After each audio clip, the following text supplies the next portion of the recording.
ഉൽപ്പത്തി പുസ്തകത്തിലുള്ള ഒരു വാക്യം പൗലോസ് എടുക്കാം. ആ വാക്യം ഏതാണ്? അത് നിമിത്തം ഒരു മനുഷ്യൻ അപ്പനെയും അമ്മയെയും വിട്ട് ഭാര്യയോട് പറ്റിച്ചേരും, ഇരുവരും ഒരു ദേഹമായി തീരും. ഇത് ദൈവം മനുഷ്യനെ ആദ്യമായിട്ട് ദൈവം മനുഷ്യനെ സൃഷ്ടിച്ച സമയത്തുള്ളൊരു സംഗതിയാണ്. ദൈവം മനുഷ്യനെ സൃഷ്ടിച്ചപ്പോൾ നമുക്കറിയാം, പൊടി കൊണ്ട് ദൈവം അവൻ്റെ ശരീരത്തെ ഉണ്ടാക്കി അവൻ്റെ അകത്തോട്ട് ദൈവത്തിൻ്റെ ശ്വാസം ഊതി, അങ്ങനെയാണ് മനുഷ്യനെ ഉണ്ടാക്കുന്നത് എന്നുള്ള രീതിയിലാണ് ഉൽപ്പത്തി പുസ്തകത്തിൽ പ്രതിപാദിച്ചിരിക്കുന്നത്. അത് ഞാൻ നിങ്ങളോട് നേരത്തെ പല വീഡിയോയിലും പറഞ്ഞിട്ടുണ്ട്. ഒരു സയൻറ്റിഫിക് ആംഗിളോട് അതിനെ കാണാൻ പാടില്ല. അതിനകത്തുള്ളത് ഒരു തിയോളോജിക്കൽ പോയിൻ്റാണ്, ഒരു ദൈവികമായിട്ടുള്ള ഒരു സന്ദേശമാണ്. അതാണ് നമ്മൾ അതിനകത്ത് കാണാൻ ശ്രമിക്കേണ്ടത്. അല്ലാതെ സയൻസ് പ്രകാരം ദൈവം ഇങ്ങനെയാണോ മനുഷ്യനെ സൃഷ്ടിച്ചത് എന്നൊക്കെ പറഞ്ഞുള്ള ചോദ്യമായിട്ട് എൻ്റെ അടുത്തേക്ക് വരരുത്. അതിനുള്ള കാര്യങ്ങളൊക്കെ ഞാൻ ഓൾറെഡി പറഞ്ഞിട്ടുണ്ട്. മനുഷ്യൻ ദൈവത്തിൻ്റെ കാഴ്ചപ്പാടിൽ നിന്നും മോശ പറയാണ്, മനുഷ്യനെ ദൈവം സൃഷ്ടിച്ചപ്പോൾ സ്ത്രീയും പുരുഷനും ഒരു വ്യക്തിക്കകത്തായിരുന്നു, ആദാം എന്ന് പറയുന്ന ഒരു വ്യക്തിക്കകത്ത്. എന്നിട്ട് ദൈവം ആദാം എന്ന് പറയുന്ന വ്യക്തിയുടെ അകത്തു നിന്നും ഒരു വാരിയൽ എടുത്തിട്ട് അതുകൊണ്ട് സ്ത്രീയെ ഉണ്ടാക്കി ആദാമും ഹവ്വയും തമ്മിൽ ഭാര്യ ഭർത്തൃ ബന്ധം, ആദ്യത്തെ ഉടമ്പടി സ്ഥാപിക്കുകയാണ്. ഞാൻ പറയട്ടെ, ഇതിനു മുമ്പ് ആദാമിൻ്റെ മുമ്പിൽ പല മൃഗങ്ങളെയും ദൈവം കൊണ്ടുവന്നു. പക്ഷേ ഈ മൃഗങ്ങൾക്കൊക്കെ ആദാം പേരിട്ടെങ്കിലും ഇതിലൊന്നും ആദാമിനോട് ചേരാൻ കഴിയുന്നത് ആയിട്ട് ആദാം കണ്ടില്ല. എന്ന് പറഞ്ഞാൽ എന്താണ്? ഇതിൽ ഒന്നും ഈ പറഞ്ഞ ഈ എല്ലാ മൃഗങ്ങളിലും ഒന്നുപോലും ആദാമിനോട് സമമായിട്ട് ആദാമിനെ കാണാനായിട്ട് സാധിച്ചില്ല. ആദാമിനോട് ചേരാൻ കഴിയുന്നതായിട്ട് ആദാമിനെ കാണാനായിട്ട് സാധിച്ചില്ല.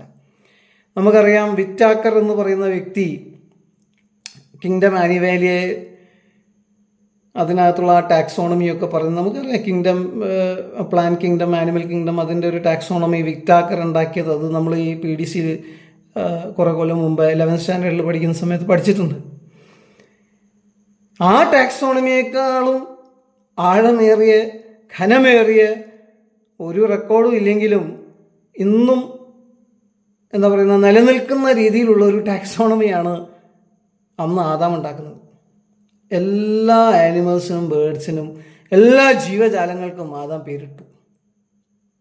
എന്നാൽ ഇതിലൊന്നും ആദാമിൻ്റെ സ്പീഷീസ് അല്ല എന്ന് ആദാമിന് മനസ്സിലായി. ആദാമിന് ഇതിനോടൊന്നും ചേരാനായിട്ട് സാധിക്കില്ല എന്ന് ആദാമിന് മനസ്സിലായി. അങ്ങനെ ഇരിക്കുന്ന സമയത്ത് ആദാമിന് ദൈവം ഒരു ഉറക്കം കൊടുത്തു. ആദാം കിടന്നുറങ്ങുന്ന സമയത്ത് ആദാമിൻ്റെ ശരീരത്തിൽ നിന്നൊരു വാരിയിലെടുത്തിട്ട് ഒരു സ്ത്രീയെ ഉണ്ടാക്കി. അപ്പോൾ ആദാമും ഹവ്വയും ഓൾറെഡി ഒരു ശരീരത്തിനകത്താണ് കിടക്കുന്നത്. ആ ശരീരത്തിനകത്തു നിന്ന് ഹവ്വ എടുത്തു. എന്നിട്ട് ഈ ഹവ്വ അവൻ്റെ മുമ്പിൽ നിൽക്കുമ്പോൾ ആദാം അവളെ കാണുമ്പോൾ തന്നെ ആദാം ഓട്ടോമാറ്റിക്കലി ഒരു പോയറ്റിക് എക്സ്പ്രഷൻ പറയാണ്. എന്താണ് പറയുന്നത്? Bone of my bone, flesh of my flesh എന്ന് പറഞ്ഞാൽ എൻ്റെ വളരെ ഇൻറ്റിമേറ്റായിട്ട് കിടക്കുന്ന, എൻ്റെ ഏറ്റവും അകത്ത് കിടക്കുന്ന ബോണിനും ഫ്ലഷിനും പോലെ എന്നോട് ചേർന്ന് നിൽക്കുന്ന ഒരു വ്യക്തി. Bone of my bone, flesh of my flesh എന്നൊക്കെ പറയത്തക്ക രീതിയിൽ എന്നോട് എന്താ പറയുക, അത്രയും ഇൻറ്റിമേറ്റായിട്ട് നിൽക്കുന്ന ഒരു വ്യക്തിയായിട്ടാണ് ആ ഫസ്റ്റ് സൈറ്റിൽ തന്നെ ആദാമിന് തോന്നുന്നത്. ഇത്രയും മൃഗങ്ങളെ കണ്ടു, പക്ഷെ ആദാമിന് അങ്ങനെ തോന്നിയില്ല. പക്ഷെ സ്ത്രീയെ കണ്ടപ്പോൾ ആദാമിന് അങ്ങനെ തോന്നി.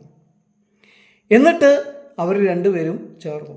ആ സമയത്ത് ദൈവം പറയുന്ന ഒരു സെൻറ്റൻസാണ് പൗലോസ് അവിടെ നിന്ന് കൊണ്ടുവരികയാണ്. പൗലോസ് പറയാണ്, അത് നിമിത്തം ഒരു മനുഷ്യൻ അപ്പനെയും അമ്മയെയും വിട്ട് ഭാര്യയോട് പറ്റിച്ചേരും, ഇരുവരും ഒരു ദേഹമായി തീരും. ഇവരാദ്യമേ ഒരു ദേഹമായിരുന്നു, ഇവരൊരു ദേഹമായി തീരും. അതുപോലെയാണത്രേ ഭർത്താവും ഭാര്യയും തമ്മിലുള്ള ബന്ധം. ആദാമിനകത്ത് ആദാമും ഹവ്വയും ഉണ്ടായിരുന്നില്ലേ? അതേ ആദാമും ഹവ്വയല്ല പിന്നീട് തിരിച്ചു ചേർന്നത്. അതേമാതിരിയാണ് ഒരു ഭർത്താവും ഭാര്യയും തമ്മിലുള്ള ബന്ധം. ആ ഭർത്താവിനകത്ത് ആ ഭാര്യയുണ്ട്, ആ ഭാര്യയ്ക്കകത്ത് ആ ഭർത്താവുണ്ട്. ആ ഭാര്യയും ഭർത്താവും ചേർന്ന് കഴിഞ്ഞാൽ അവരൊരു ശരീരമാണ്. ആരും സ്വന്തം ശരീരത്തെ വേദനിപ്പിക്കാറില്ല, ആരും സ്വന്തം ശരീരത്തെ ഉപദ്രവിക്കാറില്ല, അതിനെ പോറ്റി പുലർത്തുകയത്ര ചെയ്യുന്നത്. അതേപോലെ ഭർത്താവും സ്വന്തം ശരീരമായിട്ടുള്ള തൻ്റെ ഭാര്യയെ പോറ്റി പുലർത്തണം. ഭാര്യയോ ഭർത്താവിനെ ബഹുമാനിക്കേണ്ടതാകുന്നു. ഇത് പൗലോസ് പറയുന്നത് ദൈവസഭയെക്കുറിച്ച് കൂടിയാണ്. ദൈവസഭയും കർത്താവും തമ്മിലുള്ള ബന്ധവും ഇതുപോലെയാണ് എന്നാണ് പൗലോസ് പറയുന്നത്. ഈ മർമ്മം വലിയത്. ഞാൻ ക്രിസ്തുവിനെയും സഭയും ഉദ്ദേശിച്ചത്രേ പറയുന്നത്. എന്നാൽ നിങ്ങളും അങ്ങനെ തന്നെ ഓരോരുത്തൻ താൻ്റെ ഭാര്യയെ തന്നെ പോലെ തന്നെ സ്നേഹിക്കണം. ഭാര്യയോ ഭർത്താവിനെ ഭയപ്പെടേണ്ടതാകുന്നു. തന്നെ പോലെ തന്നെ സ്വന്തം ശരീരം പോലെ വേണം നിങ്ങൾ നിങ്ങളുടെ ഭാര്യയെ സ്നേഹിക്കാൻ. യേശു ക്രിസ്തു ഏത് രീതിയിലാണോ തൻ്റെ ശരീരത്തെ സ്നേഹിച്ചത് അതേ രീതിയിൽ വേണം നിങ്ങൾ നിങ്ങളുടെ ഭാര്യയെ സ്നേഹിക്കാൻ. അപ്പോൾ ഏത് രീതിയിലാണ് യേശു ക്രിസ്തു തൻ്റെ ശരീരത്തെ സ്നേഹിക്കുന്നത്? പൗലോസിന് ഇതിനെക്കുറിച്ചുള്ള ഡയറക്റ്റ് ആയിട്ടുള്ള അനുഭവമുണ്ട്. പൗലോസ് യേശു ക്രിസ്തുവിൽ വിശ്വസിച്ച് യേശു ക്രിസ്തുവാണ് അവരുടെ മെശിഹ എന്ന് വിശ്വസിച്ച് യഹൂദ പശ്ചാത്തലത്തിൽ നിന്ന് ഈ പറയുന്ന വഴിയിലേക്ക് മാറിപ്പോയ വ്യക്തികളെ പീഡിപ്പിക്കുന്ന ഒരു വ്യക്തിയായിരുന്നു. യേശു ക്രിസ്തുവിനെ ഡയറക്റ്റായിട്ട് ഒരിക്കലും പൗലോസ് കണ്ടിട്ടുമില്ല, പീഡിപ്പിച്ചിട്ടുമില്ല. എന്നാൽ യഹൂദ പശ്ചാത്തലത്തിൽ നിന്നും യേശു ക്രിസ്തുവാണ് ഞങ്ങളുടെ മശീഹ എന്ന് വിശ്വസിച്ച് യേശു ക്രിസ്തുവിനെ ഒരു ദൈവത്തെ പോലെ കണ്ട് ദൈവത്തിന് തുല്യനായി കണ്ട് യേശു ക്രിസ്തുവിനെ അനുഗമിക്കുന്ന ആ കൂട്ടം, അതിനെ യഹൂദ സമൂഹത്തിന് ഒരു ഭീഷണിയായി കണ്ടുകൊണ്ട് അവരെ ഒതുക്കാനും അവരെ തല്ലാനും അവരെ പിടിച്ച് കാരാഗൃഹത്തിൽ അടയ്ക്കാനും വേണ്ടി പോയ ആളാണ് പൗലോസ്. ഇതൊക്കെ യെരുശലേമിൽ ചെയ്തു. അത് കഴിഞ്ഞപ്പോൾ ഏറ്റവും ഒടുവിൽ യെരുശലേമിൽ വെച്ച് സ്തേഫാനോസിനെ അവരെല്ലാവരും കൂടെ കല്ലെറിഞ്ഞ് കൊന്നു. സ്തേഫാനോസിനെ കല്ലെറിഞ്ഞ് കൊല്ലുന്ന സമയത്ത് സ്തേഫാനോസ് കാണുന്നൊരു ദർശനമുണ്ട്. പിതാവായ ദൈവത്തിൻ്റെ വലതുഭാഗത്ത് കർത്താവായ യേശു ക്രിസ്തു ഇരിക്കുന്നു. ഇരിക്കുകയല്ല, നിൽക്കുകയാണ്. നിൽക്കുന്നത് രണ്ട് രീതിയിലാണ് നമുക്കതിനെ കാണാനായിട്ട് സാധിക്കുക. ഒന്നെന്ന് പറഞ്ഞാൽ കർത്താവായ യേശു ക്രിസ്തു സ്തേഫാനോസിൻ്റെ ആ കമ്മിറ്റ്മെൻറ്റ്, ദൈവവുമായിട്ടുള്ള ആ ഒരു കമ്മിറ്റ്മെൻറ്റും കണ്ടിട്ട്, ആ ഡിവോഷൻ കണ്ടിട്ട് കർത്താവ് അവിടെ നിൽക്കുകയാണ് അവൻ്റെ ആത്മാവിനെ സ്വീകരിക്കാൻ. നമുക്കറിയാം, ഒരു പാവി മാനസാന്തരപ്പെടുമ്പോൾ സ്വർഗം സന്തോഷിക്കുന്നു, സ്വർഗത്തിലെ ദൈവം അവൻ്റെ ദൂതന്മാരോട് കൂടെ സന്തോഷിക്കുന്നു. എന്നാൽ മറുഭാഗത്ത് യേശു ക്രിസ്തു നിൽക്കുന്നു എന്ന് പറയുമ്പോൾ ദൈവം കോപിച്ചിട്ടാണ് നിൽക്കുന്നത്. കോപിക്കുന്ന സമയത്ത് ആ ദൈവം എഴുന്നേൽക്കുക. ദൈവം എഴുന്നേൽക്കുന്നു, അവൻ്റെ ശത്രുക്കൾ ചിതറിപ്പോകുന്നു എന്ന് ഒരു വാക്യം തന്നെ നമുക്ക് കാണാനായിട്ട് സാധിക്കും. അവിടെ സ്തേഫാനോസിനെ കല്ലെറിഞ്ഞ് കൊല്ലുന്ന ആ ആളുകളുടെ മധ്യത്തിൽ അവരുടെ പാപം ക്ഷമിക്കണമേ എന്ന് സ്തേഫാനോസ് പറയാനുള്ള കാരണം എന്താണെന്ന് കൂടെ നമ്മൾ മനസ്സിലാക്കണം. ദൈവം എഴുന്നേറ്റിരിക്കുകയാണ്. ഈ പറയുന്ന ആളുകളെയൊക്കെ ഫയർ ചെയ്യാൻ വേണ്ടിയിട്ട് ദൂതന്മാരെ ഇറക്കി ആ പൗലോസ് അടക്കമുള്ള എല്ലാത്തിനെയും അന്ന് ഭസ്മമാക്കാൻ വേണ്ടി ദൈവം എഴുന്നേറ്റിരിക്കുമ്പോൾ അവിടെ യേശു ക്രിസ്തു ഏത് രീതിയിലാണോ അവനെ കൊന്നവർക്ക് വേണ്ടി ഇടിവിൽ നിന്നത്, അതേ രീതിയിൽ ഈ ദർശനം കണ്ടുകൊണ്ട് സ്തേഫാനോസ് ഇടിവിൽ നിൽക്കുകയാണ്. ചില ആൾക്കാരുടെ ധാരണ എന്ന് പറഞ്ഞാൽ ഇങ്ങനെ സ്തേഫാനോസ് ഇങ്ങനെ കല്ലെറിഞ്ഞ് ഇങ്ങനെ മരിക്കാറായ സമയത്ത് എന്തോ ഒന്നിങ്ങനെ ഭാവനയിൽ കണ്ടു, കർത്താവായ യേശു ക്രിസ്തു അവിടെ ഇങ്ങനെ എഴുന്നേറ്റ് നിൽക്കുന്നതായിട്ട് കണ്ടു, ഒരു ഭയങ്കര സങ്കടത്തോടെ കർത്താവ് നിൽക്കുന്നതായിട്ട് കണ്ടു. അങ്ങനെ സങ്കടത്തോടെ നിൽക്കുന്ന കർത്താവിനോട് സങ്കടത്തോടെ ചേരാൻ വേണ്ടി അവനിങ്ങനെ പോവാണ്. അതൊന്നുമല്ല സംഗതി. കർത്താവ് ചൂടായി നിൽക്കുകയാണ്. കർത്താവ് ദേഷ്യപ്പെട്ട് നിൽക്കുകയാണ്. കർത്താവിൻ്റെ ക്രോധമാണ് ഈ ദൈവം എഴുന്നേൽക്കുന്നു എന്ന് പറയുന്ന സംഗതി. അതുകൊണ്ടാണ് സ്തേഫാനോസ് ഉടനെ പ്രാർത്ഥിച്ചത്, ദൈവമേ, ഇവർ ചെയ്യുന്നത് എന്തെന്ന് അറിയായാൽ ഇവരോട് ക്ഷമിക്കണമേ. യേശു ക്രിസ്തു പ്രാർത്ഥിച്ച അതേ പ്രാർത്ഥനയാണ് സ്തേഫാനോസ് പ്രാർത്ഥിച്ചത് എന്നുകൂടെ നിങ്ങൾ ശ്രദ്ധിക്കണം. എനിക്കറിയാം, ഇതേപോലത്തെ ചില സന്ദർഭങ്ങൾ എൻ്റെ ജീവിതത്തിൽ ഉണ്ടായിട്ടുണ്ട്. എന്ന് വെച്ചാൽ ഞാൻ കർത്താവ് ഇങ്ങനെ പിതാവിൻ്റെ വലത് ഭാഗത്ത് ഇങ്ങനെ എഴുന്നേറ്റ് നിൽക്കുന്നതായിട്ടൊന്നും ഞാൻ കണ്ടിട്ടില്ല. പക്ഷേ എൻ്റെ ഭാവനയിൽ അങ്ങനെ ഞാൻ ഒരു പ്രത്യേക സമയത്ത് തിരുവല്ലയിൽ എന്നെ കയ്യിൽ വിലങ്ങ് കെട്ടിയിട്ട് ഒരു ലുങ്കി മാത്രം ഉടുപ്പിച്ചിട്ട് ആ സ്ഥലത്ത് ഞാൻ പല രീതിയിൽ ദൈവത്തിൻ്റെ സുവിശേഷ ഘോഷണം നടത്തിയിട്ടുണ്ട്. ഞാൻ ആ ജനത്തെ ഒരുപാട് സ്നേഹിച്ചിട്ടുണ്ട്, അവർക്ക് വേണ്ടി ഒരുപാട് പ്രാർത്ഥിച്ചിട്ടുണ്ട്, അവരുടെ ഭവനങ്ങളിൽ പോയി പ്രാർത്ഥിച്ചിട്ടുണ്ട്, പ്രവചിച്ചിട്ടുണ്ട്, ആ പ്രവചനങ്ങളൊക്കെ നടന്നിട്ടുണ്ട്. അങ്ങനെയുള്ള ആ തിരുവല്ലയിൽ എൻ്റെ വിവാഹം നടന്നത് അവിടെ അലക്സാണ്ടർ മാർത്തോമ ഓഡിറ്റോറിയത്തിലാണ്. ആ ഓഡിറ്റോറിയത്തിന് തൊട്ടടുത്ത് ആ കുരിശ് കവല എന്ന് പറഞ്ഞ ആ ഏരിയയിൽ എന്നെ ഇങ്ങനെ ഈ കയ്യിൽ വിലങ്ക് കെട്ടിയിട്ട് ഈ പറഞ്ഞ ആളുകളൊക്കെ കാണത്തക്ക രീതിയിൽ കേരള പോലീസ് നിർത്തിയ ഒരു സമയമുണ്ട്. ഞാൻ കുറ്റമൊന്നും ചെയ്തിട്ടില്ല, അത് അവർക്കും അറിയാം. എനിക്കെതിരെ കേസ് കൊടുത്ത എൻ്റെ ഭാര്യയ്ക്കും അറിയാം. എന്നാൽ ആ ഒരു സമയത്ത് അവിടെ ഞാൻ നിൽക്കുമ്പോൾ മാസ്കൊക്കെ ഇട്ടിട്ട് നിൽക്കുന്ന കുറേ പൊളിറ്റീഷ്യന്മാരും കുറേ പാസ്റ്റർമാരെ ഞാൻ കണ്ടു. ഇവരെ ഞാൻ കാണുന്ന സമയത്ത് തന്നെ എൻ്റെ മനസ്സിൽ ഈ സ്റ്റെഫാനോസിൻ്റെ രംഗമാണ് വരുന്നത്. എനിക്ക് അറിഞ്ഞൂടാ, ഞാൻ ഇതിനെപ്പറ്റിയൊന്നും ചിന്തിക്കുന്നില്ല. ആ സമയത്ത് ഞാൻ ആകെ വിഷമത്തിലും ദേഷ്യത്തിലും പ്രയാസത്തിലും, ദൈവമേ എങ്ങനെയെങ്കിലും ഈ പറയുന്ന കള്ളക്കേസിൽ നിന്ന് എന്നെ രക്ഷപ്പെടുത്തണമേ എന്നൊക്കെ പ്രാർത്ഥിക്കുന്ന ഒരു അവസ്ഥയിലാണ്. എങ്കിലും ഞാൻ ആ സമയത്ത് കാണുകയാണ്, എൻ്റെ മനസ്സിങ്ങനെ തോന്നുകയാണ്, പിതാവിൻ്റെ വലത് ഭാഗത്ത് യേശു ക്രിസ്തു എഴുന്നേറ്റ് നിൽക്കുന്നു. അന്ന് എനിക്കറിയില്ല ഈ മർമ്മം. യേശു ക്രിസ്തു ദേഷ്യത്തോടെയാണ് എഴുന്നേറ്റ് നിൽക്കുന്നത്.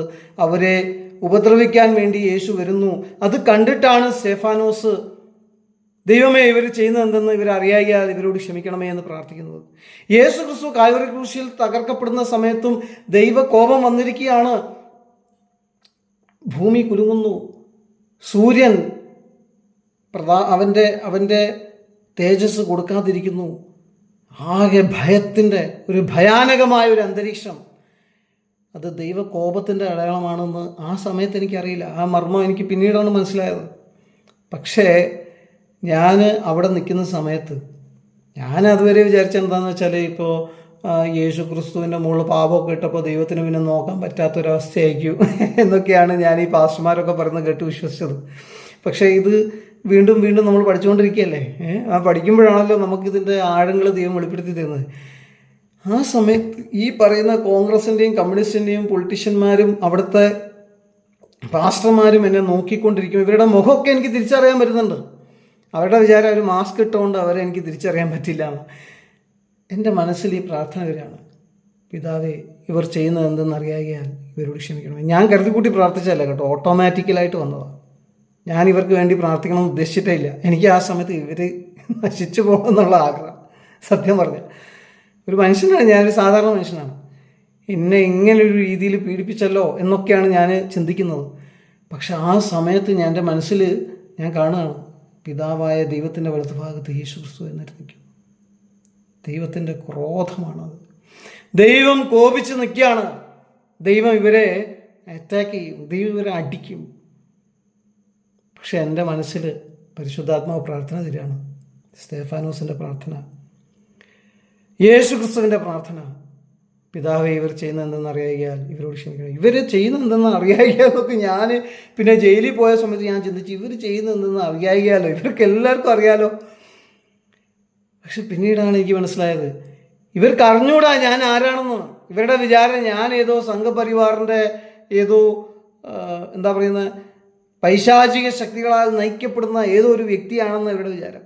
ഞാനൊരു പക്ഷേ BJPക്ക് ആയിരിക്കും വോട്ട് ചെയ്യുന്നത്, ഇവരുടെ ഗുണങ്ങളൊക്കെ മനസ്സിലാക്കിയത് കൊണ്ട്. എങ്കിലും ഞാനൊരു ദൈവ പൈതലാണ്, പരിശുദ്ധാത്മാവാണ് എന്നെ നയിക്കുന്നത് എന്ന് മനസ്സിലാക്കാൻ കഴിയാതെ, ഇവരുടെ രക്ഷയ്ക്ക് വേണ്ടി കൂടിയാണ് ദൈവം അവിടെ എന്നെ നിർത്തിയിരിക്കുന്നത് എന്ന് മനസ്സിലാക്കാൻ കഴിയാതെ ഈ വ്യക്തികൾ എനിക്കെതിരെ കാര്യങ്ങൾ ചെയ്യുമ്പോൾ പരിശുദ്ധാത്മാവ് ഓട്ടോമാറ്റിക്കായിട്ട് എൻ്റെ മനസ്സിൽ തരുന്ന പ്രാർത്ഥനയാണ്, പിതാവേ ഇവർ ചെയ്യുന്നത് എന്തെന്ന് അറിയാൻ ഇവരോട് ക്ഷമിക്കണമേ.